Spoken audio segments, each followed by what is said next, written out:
Hi, everyone. Hi, welcome to American Midwest Ballet's Talkback for the Nutcracker Home Cinema Edition, December 2020. Thank you so much for joining us. My name is Hannah Clark, and I will be your MC for this little 30-minute chat. I'm a production assistant with American Midwest Ballet, which means I get to be backstage and help all these awesome people make their art. We're so glad you could join us, everyone who's watching on YouTube Live. Today, we've got a wonderful collection of dancers here and artistic directors, ballet masters. So let's go around really quickly. Everyone introduce yourself, just give your name, perhaps how long you've been with the company and your role with the company, dancer, awesome person, professional cat owner, whatever you want to do. Let's start with you, Erica. Hi, I'm Erica Overturf. I'm the artistic director of the company and the founder. So I've been around for a while. And I also choreographed the Nutcracker. Fabulous. Matthew? Hello, I'm Matthew Lovegood, and I am the ballet master for AMB. I'm also one of the dancers, and I've been here since the beginning, so this is my 11th season. Let's keep going with those founding members. Claire? Hi, everyone. I'm Claire Goodwillie, and I am a company artist with American Midwest Ballet. And as Hannah just said, I am a founding member. So like Matthew, this is also my 11th season. Kogan?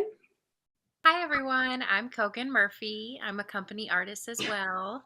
I believe this is my 6th season. Woo. And Wyatt?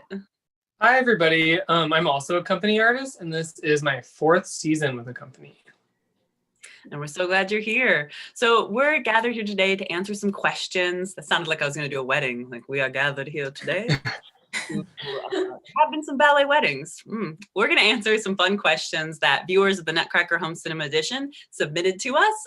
The first one and the most popular being, was this a film of the 2019 production?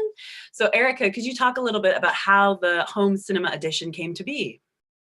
Yes, we were very fortunate that last season we decided to get some footage of the performance. We had no idea that this all would be happening, the pandemic and these circumstances, but we wanted to get some fresh footage in order to make a new commercial, which needs about 30 seconds of footage, but we didn't know what we might use. So we got a lot of great footage in different angles, and thankfully we had that to work with. And so when we knew we weren't going to be able to perform in person, we thought we really didn't want anyone to miss out on this favorite holiday tradition. So we thought that this was a great way to still bring it to people this season and let them enjoy it from home and maybe get some close views of things that they wouldn't see if they were out in the theater. Absolutely. Yeah, I personally really liked it. I think the best seat in the house is from backstage. But next up is those angles that you got to see. Best seat in the house, yours, right, in your living room. Some of the other questions we got were about how we would normally be staging a ballet, right? So we get into the theater and people ask like, okay, well, how long do you set up? How many costumes do you use? All sorts of things like that. So we thought we could answer those really quickly. I have the privilege of working with Lance Glenn, who's our production manager and takes care of all the tech side. He couldn't be here today, but I've got some fun facts for everybody. So on a normal year when we would be in the theater performing, we'd usually spend about a week in each venue, and that consists of all of us loading in the stuff. The dancers are there helping. We have our fabulous local professional stagehand crew, IATSE 42. We love our local union, and they work at the professional venues around town, like the Orpheum Theater, and then we would be performing in the Hoff Family Center for the Arts and Culture in Council Bluffs, which is our new home, but unfortunately because of COVID, we're gonna have to wait till next year for you all to see that beautiful space. One of the questions we got a lot in our workshops and our talkbacks, which a lot of these dancers have been teaching virtual workshops to the community, is how do we make it snow on stage, the snow scene. So I've got a little photo here of how that works for you all. The snow is a snow bag. So when you are trying to make it snow on stage, we take a ton of little pieces of paper and we cut them up and we put them in this giant snow bag, which hangs between two bars up in the rigging system, and then there's somebody on the ropes. One of our valued crew members pulls that, and the little hammock swishes back and forth and back and forth, and those little pieces of paper fall through those gaps, and they fall on the dancers. Do you guys, what's it like dancing in paper snow? Wyatt, got any feelings on that? Well, it's magical. It is also a little dangerous because you can inhale the snow, which you wouldn't think about seeing it, but the flakes are about this big and they're made of paper. So it's fun though. The first time I did it, I was so excited to just run around in the snow because it's not cold. So that's something that's really exciting about it. Right. It's pretty magical. And then when it's done, that's right before intermission, right? So then the curtain goes down and everyone can kind of shake the snow off their tutu. Yeah. We run around sweeping it all up. So when I talked to some of the people who'd worked on crew about memories that they might want to share during this talkback, a lot of them talked about 9 years ago, a tour to Cozad. And Erica, do you remember going down to Cozad? I certainly do. Yes, so, one of the things about A&B is that we are a creative group. And so this particular venue had some limitations. It didn't have the full fly system that we normally use. So we got creative and we asked them to dead hang a pipe. And we hung all of our drops off the same pipe. And then in between scenes, like, we would have multiple people up there and you'd have color-coded strings to pull. So it would drop and then other dancers would rush and run them off stage like while something else was going on in front of this other curtain. So, but as far as the snow, same thing. We didn't have that rigging pulley system. And so high school students from Cozad High School were up in the rafters above and they had like bowls or buckets of snow and then they were just dribbling snow down on us, and you know what, it worked. So that was a great feeling. I do have a picture we got from our archives of that Cozad snow. So not quite super thick, but it works, man. Thank goodness. High school students. For comparison, this is one of the normal snow scene shots, right? You get a lot more there on the ground. Everyone looks a little more regal, but I can't believe you had all the drops hanging from one pipe. One note we give every year is more snow, all the rehearsals, and hopefully finally we get a nice heavy snow on stage for the performance. So. I think that the film captured it pretty well. There's a lot of snow up there. That's what we want, more snow for sure. So some other fun facts about the tech side is when we're loading in, there's a lot of costumes. Usually we talk to the costume designer and she said that there's about 300 headpieces and about 345 different costumes for the professional and the student cast. And that doesn't even include the shoes, the basic undergarments. Like there's a lot of clothes that go into the venue and that you'll get to see in the filmed version. Honestly, all of that snow too, that's a bit. That bag that you saw holds about 21 pounds of snow, and every time we sweep it up, we sift it out, we reload it. Sometimes bobby pins fall, maybe a little bit. We sift them out, I promise. There, that's a secret you're not supposed to know about. Yeah. Okay, so shifting away from the technical side, Erica, if you were able to take the Nutcracker on tour to anywhere, what is a dream tour destination? Oh, I would love to go to Hawaii. Ooh, Don't you guys think? Would that be? Oh yeah. Oh yeah. I don't think people would be too mad about that. Yeah, probably my top choice as well. Good. Yeah, this is a democracy. Okay. So we can't do that right now, but one of the questions we also got was, what do you guys miss about performing in front of a live audience? It's been a weird year. So when you think back, what's something that you miss? Kogan, do you have any thoughts on that? For me, something I miss is the moment right before you go on stage. And it really depends what role you're playing. So for example, this past year when I was Spanish, there was a moment right before we went on that all of us ladies kind of had like a little moment together. And it was always a little different. Sometimes it got goofy and fun, but there was just that like sense of friendship and teamwork and just like love and passion for what we do and how we're in the moment and we're exactly where we're supposed to be. It's moments like that that kind of take away all the nerves and just make it so exciting. Of course, if you're doing, a solo role, it's a little different. And sometimes you're sitting there, some people pray, some people just take a few deep breaths, but it's a very important moment to me. So sometimes it's not necessarily on stage that I miss, but that moment right before where it's all about to happen. Being together with like your artistic family, for Mhm. sure. Anybody else have something to add? Thank you, Kogan. It's good.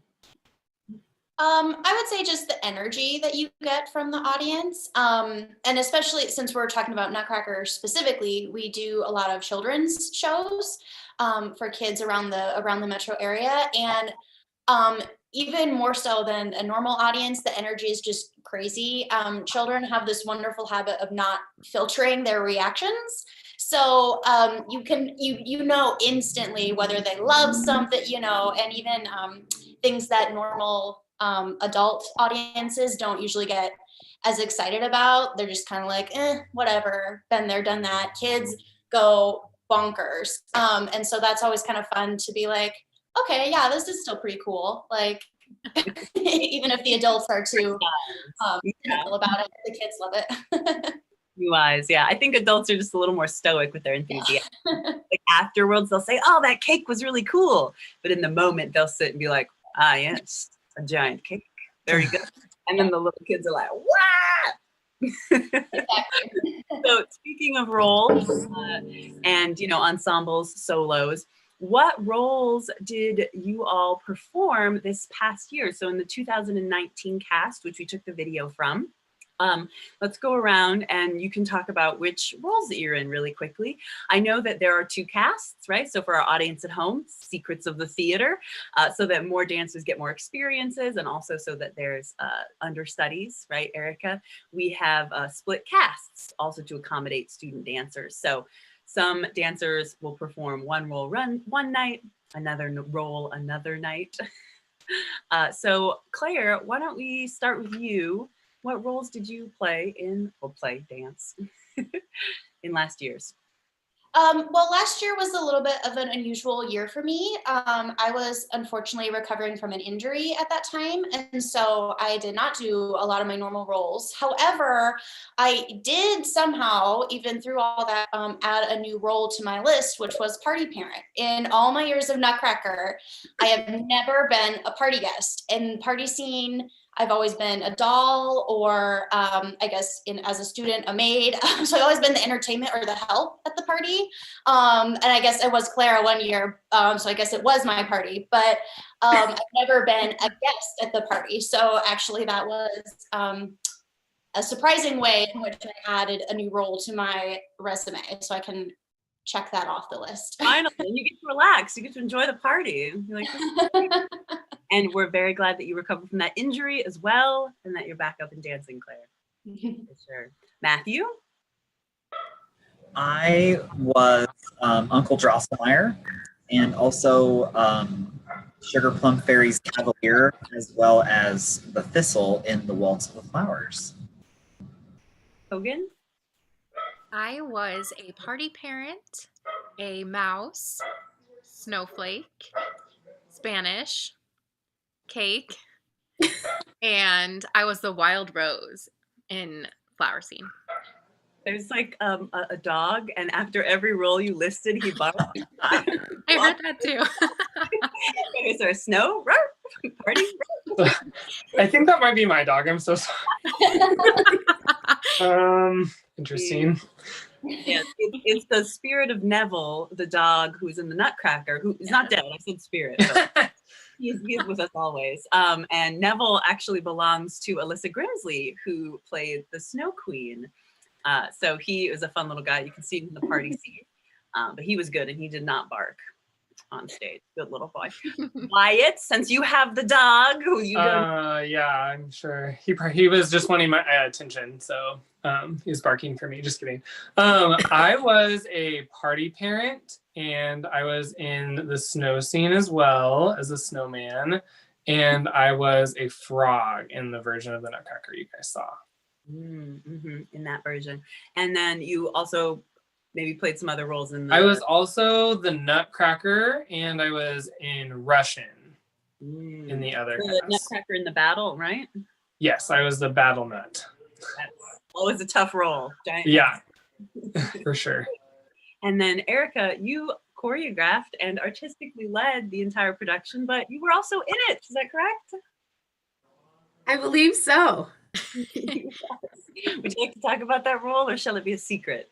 Sure. I was the rat, which is fun. It's always so fun to play an evil role and be dramatic. And one of my favorite parts of our Nutcracker is our mice. Like the professional I haven't seen that a lot, but in our version, the professional dancers play the mice, and they bring so much humor, and they're just so fantastic. So it's just a great group to be a part of, and it gives an extra level of, energy, I think, to that battle scene. So that's a lot of fun. We did have a really funny mishap in one, I think it was in a show, but Cameron was pulling me back onto stage by the tail, of course. And we're backing up, and somehow a mouse was in the way, and he fell back over her, and then I did like a backward somersault whole thing. But we think it kind of went with the choreography of the battle, so it all worked out. I mean, when stuff like that happens, you just keep going and you make it work. So that was fun. And then I also danced in the Russian dance, and that is just some of the most fun music in the Nutcracker. It goes by so quick. It's high energy. Of all of the Nutcracker music here on commercials this time of year, that's the number one song I'd say that people probably hear. But I personally like doing big leaps and, and leading mice in exuberant movement. So that Russian dance is also very fun, I feel. Yeah, those kicks every time. That people go crazy for those high kicks. They're very satisfying, and we're all like hooked in a chain, holding on to each other. Claire's danced Russian quite a bit as well as Wyatt, and you're all hooked on like, ugh, and kicking and going around in a circle, and you just don't want to fall at the end when you hit that pose, and it's a very satisfying moment. Every night's a victory when you're dancing Russian. Yes. That transitions nicely into talking about favorite roles or favorite parts of the show. So, Matthew, do you have any favorites? Well, I think my favorite scene is probably the snow scene.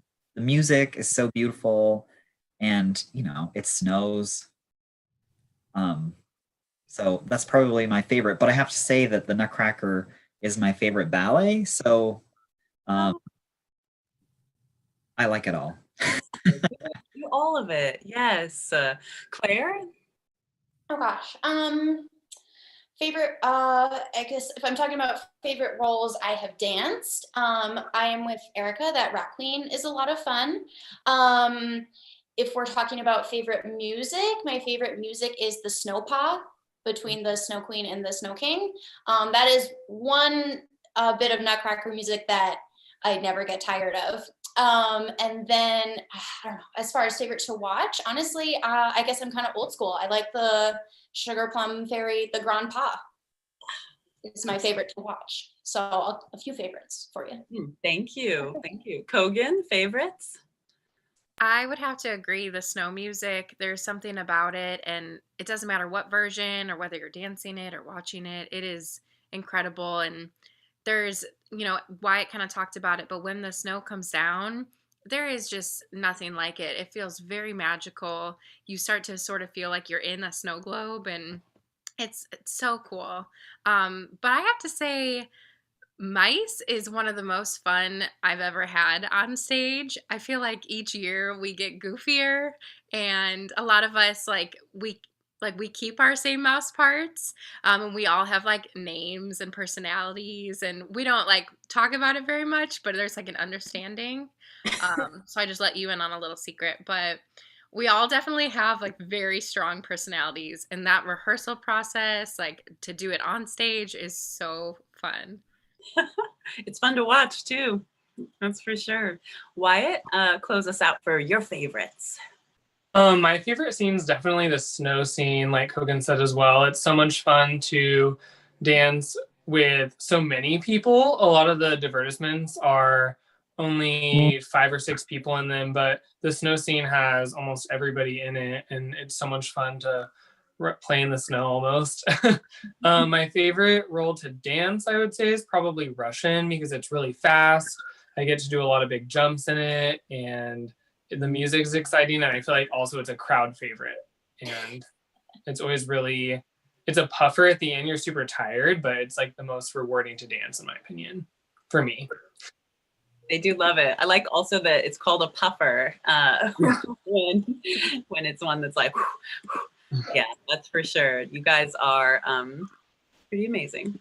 Well, that kind of transitions into talking about first roles or early roles that you guys played. I know we talked earlier before the stream started that sometimes it's hard to remember your first role or your first role in the Nutcracker because it is like a yearly favorite, right? So we got some requests to hear about, you know, your starts in dance. And I thought a great background to do that over is some embarrassing young photos that I made you all share with me.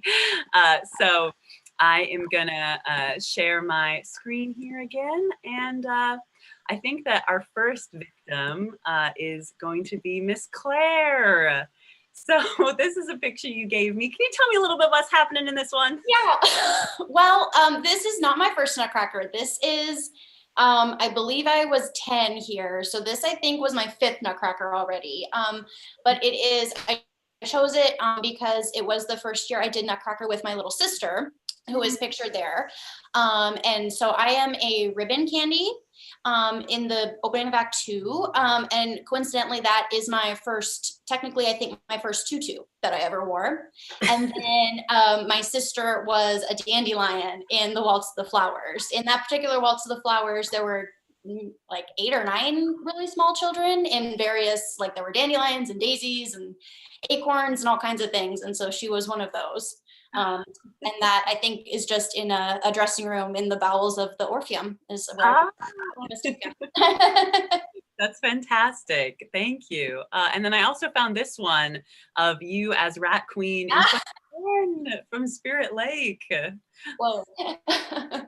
I think what I like the most is this mouse over here who's just like, oh, I gotta get out of here. That was the old Rat Queen costume. It's since been upgraded, so you see that's not the costume you'll see in the video. Mm-hmm. The one in the home cinema edition is so fabulous. It's got like this great corset, and it does take a long time to get into and out of though. So that's part of the reason I think I had never been a party parent till now, is because it would take me like all the party scene to get into that costume. However, in that version, I think I was the Jester doll, and then Rat, and then Snow Scene. That costume was a lot easier to get into and out of. So that makes sense. Yeah, I've done plenty of work in Act 1, just not of late. Thank you for the historical relevance. Yeah, we have a fun video on our YouTube that's a comparison of Rat Queen versus Snow Queen getting ready makeup. So we have another dancer who played the Rat Queen putting all that on, and you can see that later on our YouTube. Next up, we have Mr. Wyatt Payne. He shared with us these old school photos. So you started dancing a little later in life, right, Wyatt?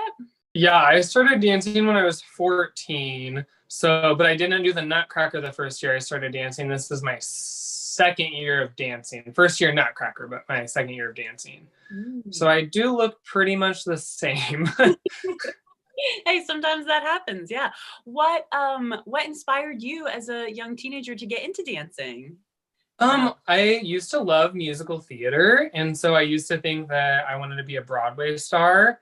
And so I started taking some dance classes just really recreationally, and I realized I was actually not very good at singing, but was a lot more naturally talented to dance. So I decided to go for it and spend all my time dancing, and that's what I did for all of high school, and so I could try and catch up with all of the other kids that have been dancing since they were 5. That's wonderful. It's a great message. You know, it's never too late, and if you love something, go for it. That's wonderful. Yeah, for sure. Thank you, Wyatt. Kogan. All right. So you shared with us a couple of photos. What's happening in this one here? So that was us backstage, and we were soldiers in the mouse scene. And I only was a soldier one time, and so I really took it seriously, clearly. We had a lot of fun with that one, though. I can see. And then we've got a cute one here you shared. Is this you and your sister? So that's actually all of my sisters. Oh. Kelly is Clara in the pink dress, and then we've got Chesney and Cassidy as well. And honestly, it was really special growing up. And that's probably why I also love the Nutcracker, because it really turned into a family tradition. Me and all my sisters grew up dancing together, and any show that we were all in together, it just felt, it was really cool. And our whole family could come and see all of us at once. So it was really special. Wow, I did not realize that all of your sisters danced. You guys were such a ballet family. We are. And then you also graced us with this gem. Yeah. How old do you think you were in this photo? Probably like one or two. I was pretty big. I was kind of like a big girl. I was always tall when I was little, and I kind of just fell into dancing. Like, I don't like to say that like I chose dancing. I kind of think dancing chose me. All my sisters had danced, and I just was always backstage. I was always there, always dancing in the lobby. So finally, they just kind of threw me in, and I was a little young, but as you can see, I was definitely ready to go. Oh yeah, I mean, it looks like you're trying to go on point. Ready to go on point, yeah. You're ready. Like, put me in, coach. Oh yeah. Okay. Well, no one is immune. But for our fearless leader, Erica, we actually have some from various roles from 2020, and this actually is 2011. I did a mistake on that caption there, but here we can see Erica as a snow queen and then as a sugar plum fairy. Do you have any memories from those performances, Erica? Not really. It's all just performances, baby. Honestly, I thought they were very beautiful and glamorous. And it also is with Sasha York, a great dancer who was another founding company member. He's no longer with the company because I think he's having a baby. Well, I will say that both of those partners there, Sasha and Matthew, are gentlemen that I danced with quite a bit over the years, and both of them are outstanding partners. And so I have lots of memories of dancing with them. I'm not sure this specific production, some of, Absolutely. There's the Nutcracker, but it means it went well, right? There's nothing that stood out. It's like, yes, everything fell out. I do remember like one year when we had like a really, every performance you do, you can have good shows, but dance, you're always striving to do your best. There's always things you think you can do better. And I do remember there was one show, Dancing with Sasha, where it felt like it went perfectly. And like, I was like, there, we did it. So I remember that time. That's a very good feeling. Well, we also, you were gracious enough to share us with a little baby Erica photo. So we've got you here as a sugar plum fairy. And then do you know how old you were in this photo? Arabian, it looks like. I don't. I was little. I think I have braces in that photo, but I was pretty young. I'm on point, but I was on point pretty young. So I'm not sure exactly.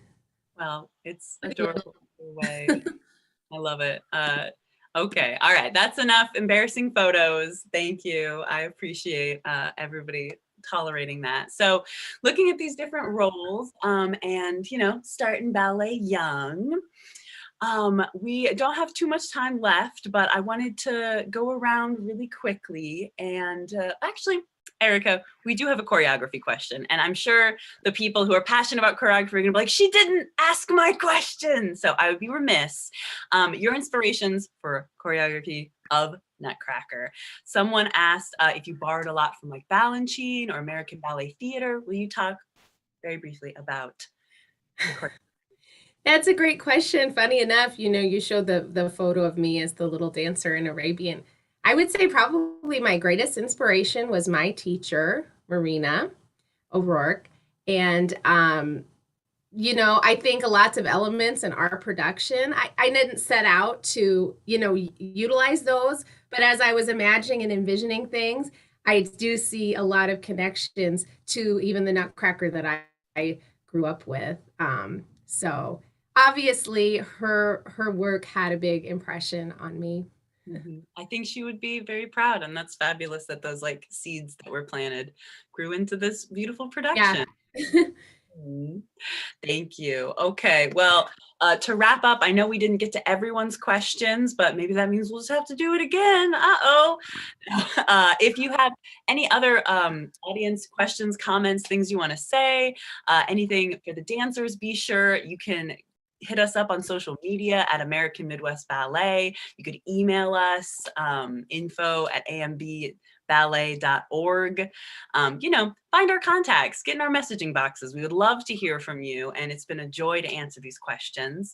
Erica, we got one that was about our new home in Council Bluffs, Hoff Center, and the community. And someone asked, how could the community support the ballet during this weird time?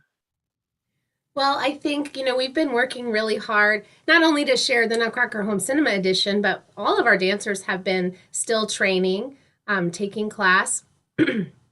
We take virtual company class every day, and everyone's been creating really phenomenal solos. Everyone has different ideas. It's been so fun to get to see their work, and so that's part of our Going Solo project. So a great way to support us is really just check out our work, share it with your friends, and just connect with us in that way. Yeah, we love our ballet community so much. We've actually received amazing support from one of our donors to start a Nutcracker challenge. So if you feel like it is within your gift purview this season and you'd like to make a donation, it's currently being matched by the Hiders. Is that correct, Erica? Yes, Cindy and Scott Hyder. Yes, they are our guardian angels, just like those little ones that come across the stage right after intermission. That's them. So consider that if it isn't within your generous wheelhouse. And if not, we are so grateful for your love and support through the community. Also, the Going Solo project is ongoing. We have amazing solos, danced choreographs by our dancers, by world-renowned choreographers, and those are all available on our YouTube channel. Check those out, and there will be more on the way. So thank you again for everyone joining us and talking, and for everyone watching. The Nutcracker Home Cinema Edition is going to stream all the way through December 25th, our Christmas gift to you all. Thanks again. Anybody closing statements? Thank you. Right. Okay, Kogan, Wyatt, Matthew, Claire, Erica, thank you so much for joining us. And thanks to everybody watching. Happy holidays, everyone. Bye-bye. Bye. Bye.